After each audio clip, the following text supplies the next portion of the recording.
Hi, everyone, and welcome again to the Musical Innertube. I am Don Rooney. And I'm John Timpane. And John, once again, we talked to bioethicist Art Caplan about whether or not we're ever going to reach herd immunity and what's all this stuff about resistance to the vaccine. Hi, Art. Hey, thank you for having me. So what's all this stuff about resistance to the vaccine, Art? Well, it's nothing new. We're kind of in the middle of people saying, I don't want to get COVID shots. But for many decades, almost back to the early 20th century, in fact, a lot of people have said, I don't want to get any shots. Sure. Part of it is people don't like needles. It's a big issue.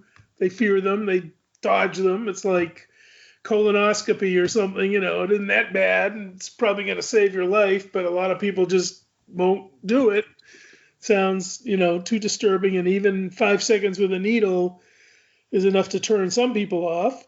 There are some folks who say, I'm not putting any diseases in my body, misunderstanding how the current vaccines work, but there's this notion of purity and impurity that drives some folks. There's worries about fertility. A lot of women who are hesitant say, I don't know, is it good for my fetus? Is it going to affect my reproduction? The answers to which are no and no, but those worries are around. I do have to tell you that I heard a news story where a woman said that she saw the boxes of vaccine coming in, and the word on the side of the box was sterile. So she thought it was going to make her sterile. That's a true story, or at least a true news story. Yeah, sounds plausible. And then there's folks, we'll just call them ornery, who say, I'm not doing anything for this COVID thing. I'm not sure I think it's a hoax. I didn't see anybody get sick around me. I don't buy this ginning up of a catastrophe that's taken away my liberty, and I'm not doing it because there's nothing to do because the whole thing is a hoax. So we got some of that going on too. I had just seen a survey of the United States in terms of geographical distribution of people and the availability of we have 4 different vaccine types, or 3 right now. Yep. And it seemed as though, if I'm reading this correctly, that 88% of the American population lives within a half an hour drive of getting a free shot. Right. So that seems pretty good. Is that good? I think it sounds like it's good. That's really good. It's very good coverage. If you took out, say, some of you have heard of shingles and trying to get a shot for that called herpes zoster, very painful condition. That's really hard to get. I'll bet most folks don't live near where that shot is, even though it's very safe and really can prevent a very painful condition.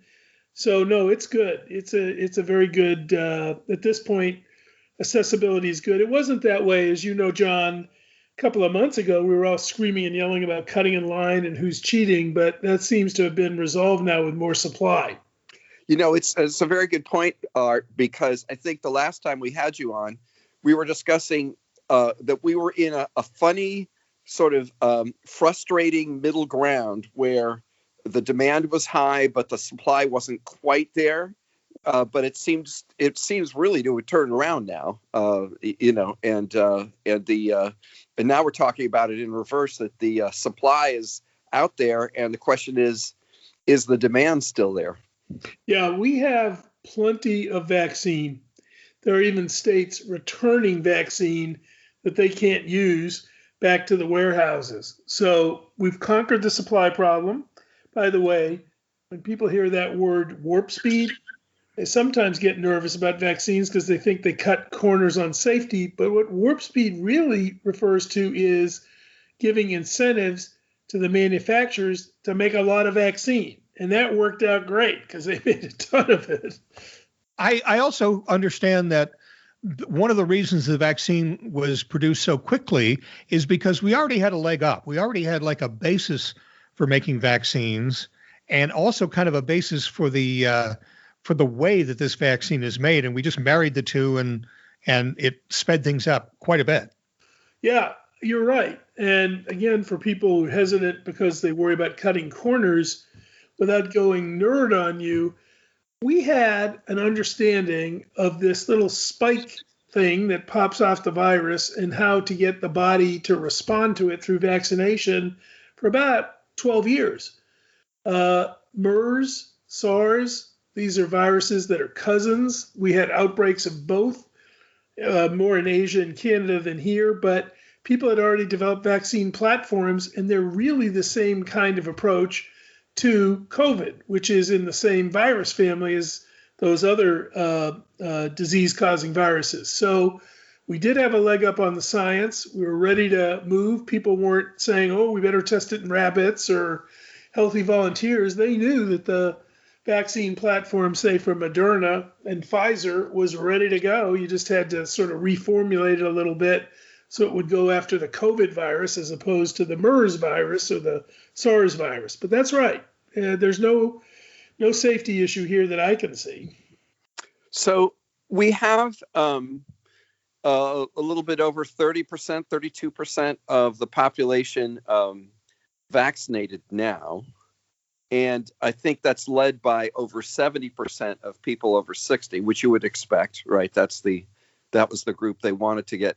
So I'm wondering if we can ask you two questions. The first is to talk about what herd immunity means, practically speaking. You know, what do we mean when we say that herd immunity has happened? So on that one, basically, there are two ways to control the spread of COVID virus, or for that matter, measles or other diseases. One is protect yourself, make yourself immune. Vaccines work about 95% for COVID. That's really pinning the needle on good, almost 100% unheard of. Maybe for mumps vaccine, you might get 75% effectiveness. Flu might be 50. This thing's really good, but it's not perfect. So even though you protect yourself, you could still catch the disease. There are a number of people we know that have gotten vaccinated that still got COVID, and that's probably the 5% we're talking about. They can still spread it. But if the virus can't find anybody to jump into, and in fact, because everybody else has been vaccinated, that's herd immunity. So you want to protect yourself, but if we get a lot of people vaccinated, then you have the virus blowing around in the air from you. Let's say you're exhaling or spitting or whatever you're doing to move the virus out of your lungs, sneezing. But it doesn't matter because everybody you're around has been vaccinated, and so many fewer targets. If we only had, say, 10% of the population vaccinated, which we did at one point, even though you're protected, if you're still sloughing off the virus, sneezing out the virus, it's not making you sick, it's easy to see how someone else could catch it. That make sense? Yeah. So we have this the Biden administration declaration that they want to get to 70% vaccinated by July, right? By sometime in July. Right. Now they were able to get, well past the 100 million and right on into the 200 million vaccinated. But it does seem as though the challenge of getting from 30 plus to 70 is a lot bigger than the challenge from getting from 0 to 30 plus, because people were motivated. A lot of people, again, 60 and up, they were sort of a target group. They were dying in the greatest numbers. Right. So I'm wondering, can you talk a little bit about, a way, to get that middle 30% vaccinated? It's really an interesting challenge, and it seems so different from the first third. Yeah. Well, you're right. People were afraid in that first third they were going to die. And so they had every reason to want to go out and get vaccinated. You look at the impact of the virus, it's been terrible in the over 65 groups, particularly in people in nursing homes or they're jammed together. I think that accounted for like 20% of the deaths in Pennsylvania, New York, many states. Massachusetts had very, very bad elderly death rates in nursing home, crowded conditions. Prisons, too, I might add, for older people, prisoners and staff. But in any event, we're probably going to get better than the 33%. That's fully vaccinated. We've got another 10% or so that are partially vaccinated, one shot. So let's presume we got to get from 50 to 70. And 70 is not a hard number. It's just sort of at that point, we're starting to really see herd immunity emerge. Might be better to get to 80, but people will live with the benefits of 70, and they'll probably say, take off your masks and you can start wandering around both outdoors and indoors without too much worry. So that's one incentive. Let's all do it, get there, and get more freedom. Some people say, well, I don't want to get a vaccination because somebody's making me do it, and it's taking away my choice and my liberty. Look, the way to liberty, the way to get on a cruise ship, the way to go to the theater, the way to make sure you can go to sporting events and get probably back to many jobs is to get vaccinated. So biggest incentive is to convince people it's good for them in terms of being able to have more liberty and more freedom, which is a big two values that really count in the U.S.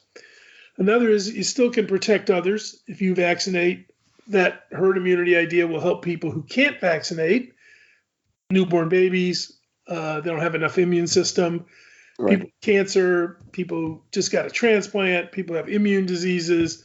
You really can protect them best by having the community vaccinated. So be a good neighbor and do it.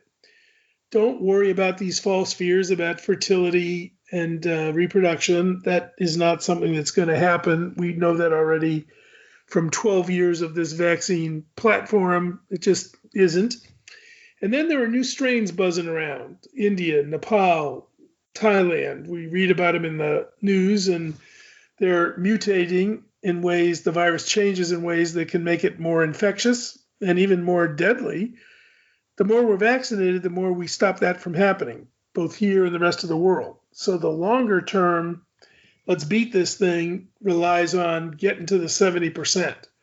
So bottom line, a lot of self-interested reasons to do it, a lot of neighborhood, community, care for others reasons to do it, and get rid of the false fears that are out there. I think you got a chance. Can I add one other thing? One way we're going to do it is because we're starting to see approval for younger people, teenagers. One of the vaccines is now out for 12 to 16-year-olds. Well, that's 20 million more people. And if we can get them vaccinated, a big percent, that gets us a long way toward the goal too. So maybe the young folks will do better than their elders in terms of wanting to get vaccinated. There have been all sorts of problems with people misinterpreting what is in the vaccine. To start with, and to dismiss it right away, the little chip that Bill Gates is putting in your head or in your body, that's obviously way out there. But we're talking about people who don't understand how RNA works. They think it messes up with their DNA, and that maybe is tied in a little bit to the sterilization thing. How exactly is the RNA working, and why is it not going to change what your body does? Yeah. And I know you're tempting me to go down the Bill Gates divorce jokes path, but I won't go there. I will not do that. Oh, I am so tempted, but I won't do that. Anyway, all right. So here's how the thing works. You get isolated. You know that little spiky things we see on the virus when we see pictures of it? It's got those little sort of stick out parts all over it. Yeah, little horns, it looks like almost. Yeah, you basically take one of those and put it into the vaccine and say, we're going to put this in a fat particle and inject it into you, and then your body's going to attack it. That's why we get those adverse events post-vaccination. Our immune system is saying, ooh, what's this little spiky bit that's here? Little spiky bit has no DNA. Little spiky bit is just a so-called protein. It's just a chemical that is a pathway that the virus uses to get into your cells.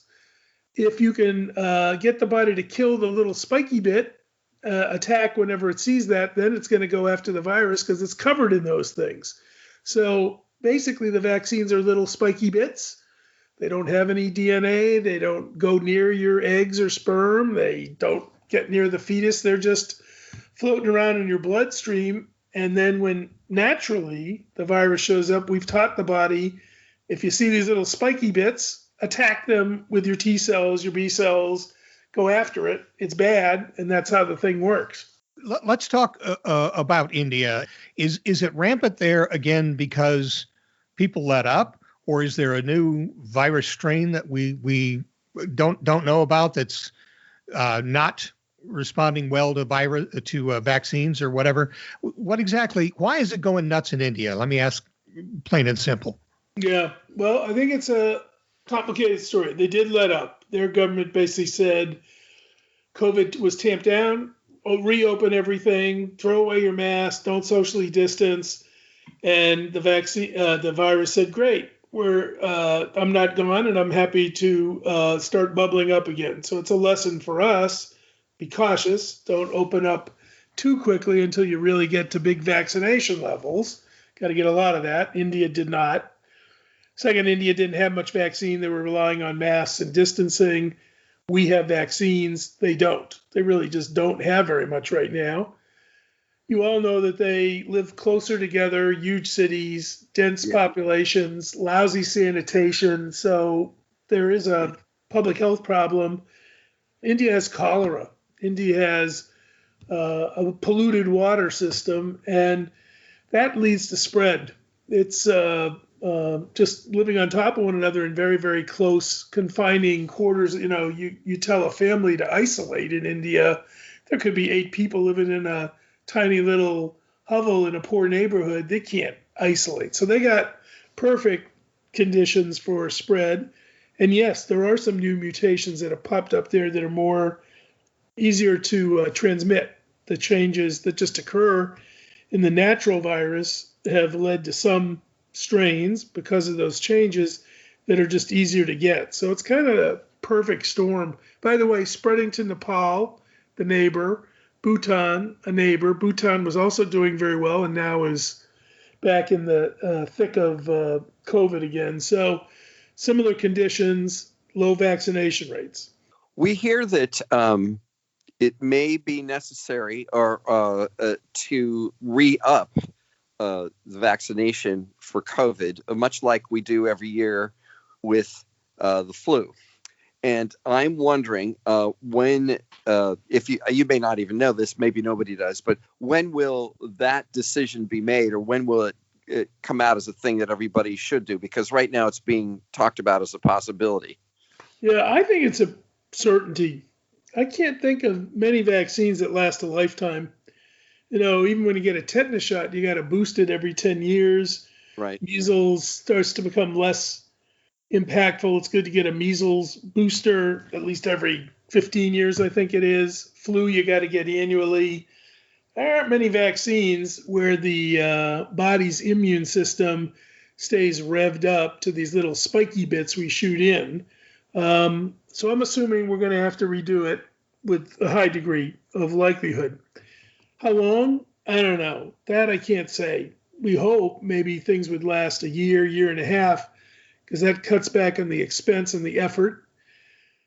Very tough to get people to come back for boosters. It's hard to get them in for the first shot, and that's, probably the most effective, efficient thing you could do to get COVID out of the way. Telling you to come back again, it's just like, oh gosh, that's just psychologically, it's hard for people to say, oh, I'm going to go do it again. Rates fall down in flu shots from getting the first one to getting the second one to getting one 4 years later. We got a big human nature challenge in front of us. The other reason we're going to need boosters is some new strains are likely to pop up in different parts of the world because they're not going to get vaccinated until 2024 or something. So we got to tweak the vaccines a little bit to pick up the strains. That's what we do with flu vaccine, by the way. We're tweaking it for new strains. What percentage of the population gets vaccinated against the flu every year? Do we know that? About 30. About 30%. See, Yeah. I'm thinking you would be more motivated probably to get vaccinated against this bad boy that we've got on our hands now because it can be lethal. The flu obviously can kill and does. Yeah. But so that faces us with yet another logistical challenge that, if, it's going to be, larger numbers and possibly a more serious logistical effort once a year to get that up and rolling. One thing that bothers me, by the way, is we're not tracking who got vaccinated. It's kind of voluntary now. Yeah. Keep your card, that little weird card that the CDC came up with. Yes. if you want to nag people to come get your booster, you ought to have like a computerized registry of who got vaccinated with what, when, and then you can sort of nag them and say, we're 18 months out. You got your vaccine in January. You better come in. Art, you can wait 5 more months because you didn't get it till May. And we're not set up for that. I think that is sad and unfortunate. There's been pushback again about letting the government know who is and isn't vaccinated, but I don't think that's a privacy issue. I think we really need it to, I'm going to say flat out, to nag people when boosters appear. Yeah, I think a lot of that too depends on where you got the shot. If you went to one of these mass inoculation things in a armory or something like that, it's one thing. But I know I went to a hospital to get my shot, and before the second shot came up, I did have text and email messages reminding me when my second shot was due. So maybe in a sense, if you went to a medical place to get your shots, they would be well equipped to get back to you and say, hey, you need a booster. Yeah, much better. Me too. I went to NYU where I work. And yeah, I'm in the system. My shot is registered and my record's there. I don't worry about people knowing whether I'm vaccinated or not in terms of somebody trying to discriminate against me. I don't think anybody else should either. But if you just got it at the armory and they just sort of, you drove up to a drive-through or something, they gave you the shot and off you went, there's no system there. So I think that's just unfortunate because it's going to bite us in the butt later.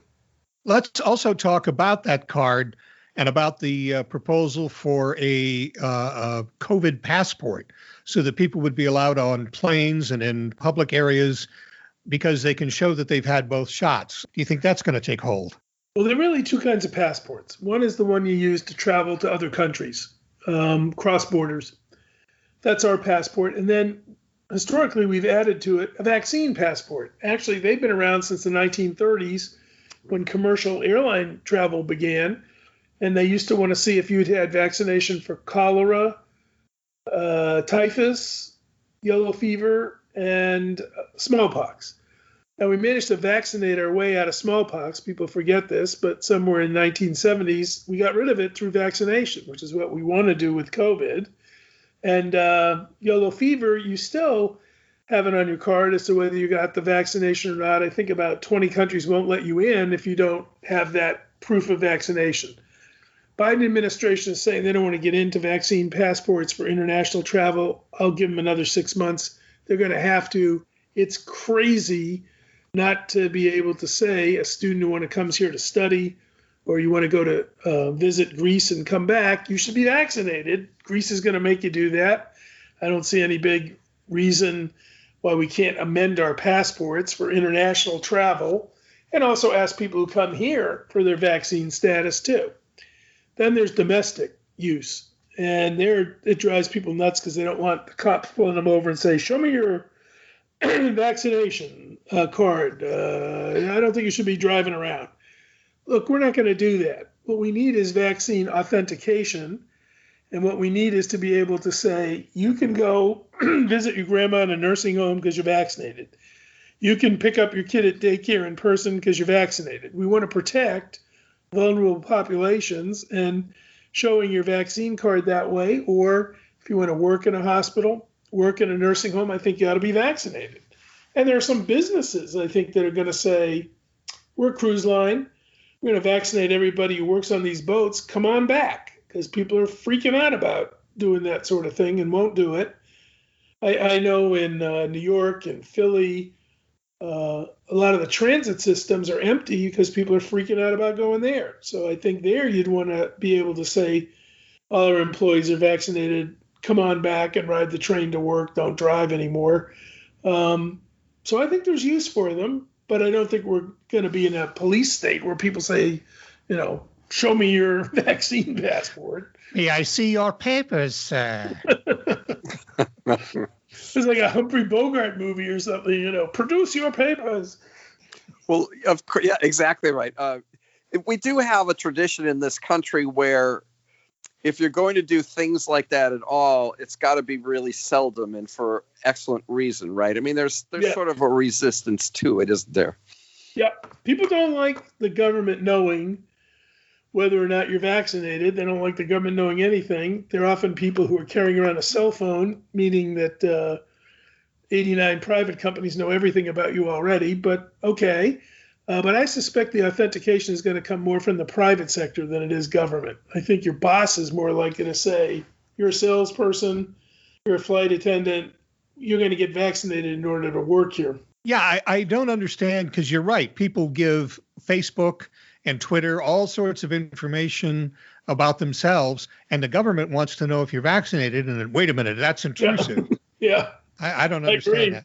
I mean, it's, to be honest, I don't think there's much privacy left to protect. I mean, between hacking and stealing and gangs breaking in to, disturb the software codes of pipelines and on, accidental leaks, and then just what we give away, what's left that somebody, I mean, really, if someone wanted to find out my medical record or sensitive information about me, find me a 14-year-old and give him 6 hours.